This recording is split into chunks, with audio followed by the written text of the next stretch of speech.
என் பிள்ளைங்களை பார்க்க விட மாட்டாங்க.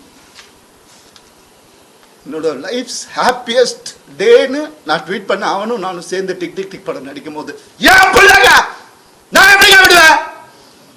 கேட்டுதான் இருப்பீங்களா? இப்படிதான்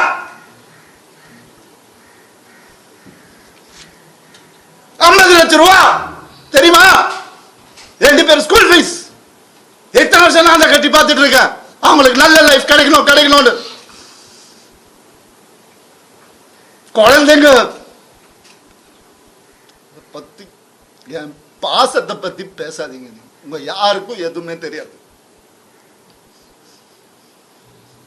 டெய்லி நைட்டு உட்காந்து அவன் செஸ் கத்துக்கிறான். என் சின்ன பையன் டெய்லி உட்காந்து விளையாடுவான். அவன்கிட்ட தோத்து போவேன் நான். என்ன சொல்றீங்களா? குழந்தைங்க மேல அன்பு இல்லைன்னு பார்க்க விட மாட்டாங்க. போன் கான்ஃபிஸ்கேட் பண்ணி வச்சிருக்காங்க.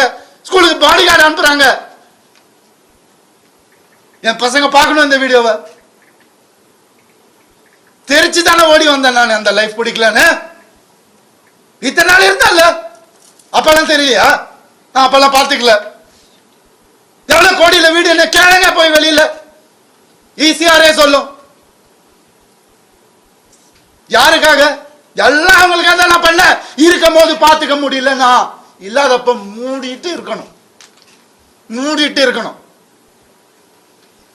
ஒரு குழு அமைச்சு இவங்களை இப்படி காசு கொடுத்து இவங்களா அப்படி எனக்கு தெரியாத அதெல்லாம் பண்றதுக்கு பிறந்து வளர்ந்தவன் சொல்லி கொடுத்ததே நான் தான்.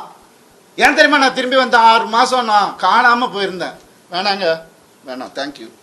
இது ஃபெமினிசம். என்கிட்ட கேட்குறாங்க எப்படி அவன் வரான் பார்த்துடலாம் ஷூட்டிங்க்கு. ப்ரொடியூசர் ஆகினதே நான். என்கிட்ட கேட்குறாங்க யாராவது பார்த்துருக்கீங்களா குடும்பமா? ஒரு எக்ஸ் குடும்பம் வந்து இன்டர்வியூவில் வர்றது யாராவது பார்த்துருக்கீங்களா? எனக்கே தெரியாது. சர்ப்ரைஸ் தான். வந்து ஏன் மாப்பிள்ள, ஏன் இது, ஏன் அது, எதுக்கு? நான் பாட்டுக்கு தானே இருந்தேன். அப்படியே போயிருக்கலாம். எதுக்கு சுரண்டி ரத்தம் வர்ற அளவுக்கு உயிர் போற அளவுக்கு சுரண்டுனா என்னங்க பண்றது ஒரு மனுஷன்?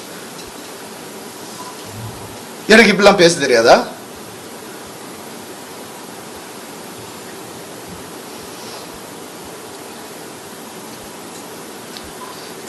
பர்டிகுலராக நான் சொல்லணும்னு நினைக்கிறது இந்த சைபர் புல்லிங் விஷயம். ஒரு பொண்ணு அனுப்பிச்சிட்டீங்க, ரொம்ப தேங்க்ஸ். அதுக்காகலாம் நான் இன்டர்வியூலாம் வைக்கலங்க. அவங்க எங்கே இருந்தாலும் நல்லா தான் இருக்கணும், அவ்வளோதான், வேறு எதுவுமே இல்லை. கெனிஷாவை காலி பண்ணி அனுப்பிச்சிட்டீங்க நீங்கள் எல்லாரும். சைபர் புல்லிங் உங்களெல்லாம் நான் சும்மாவே விட போகிறதில்ல. என் அண்ணனுக்கு நடந்ததுனாலும் தம்பிக்கு நடந்ததுனாலும் நான் இதான் பண்ணுவேன். ஏன்னா நான் யாருன்னு தெரிஞ்சவங்க சில பேர் மட்டும்தான். நான் உண்மையாக யாருன்னு தெரிஞ்சவங்க எனக்கு சப்போர்ட் பண்ணுறவங்க. எந்த ஹீரோவாது இன்னொரு ஹீரோவை பற்றி சொல்லுவான், நான் அவன் மனசால கூட யாருக்கும் கெடுதல் நினைக்க மாட்டான். என் கார்த்தி சொன்னான். நான் யார் பேரையும் எடுக்க விரும்பல.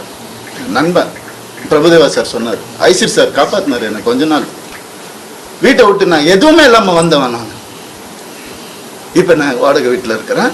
அவங்க எல்லாம் நல்லா இருக்கு. நான் கோடிக்கணக்கான காட்டின வீட்டில் நல்லா தான் இருக்கு. எனக்கு தெரியாதா வெளியே போன்னு சொல்ற எவ்வளோ நேரம் ஆகும் எனக்கு? என்னங்க இதெல்லாம்? ஒரு மனுஷனை நிம்மதியை வேலை செய்ய விட எப்படிங்க?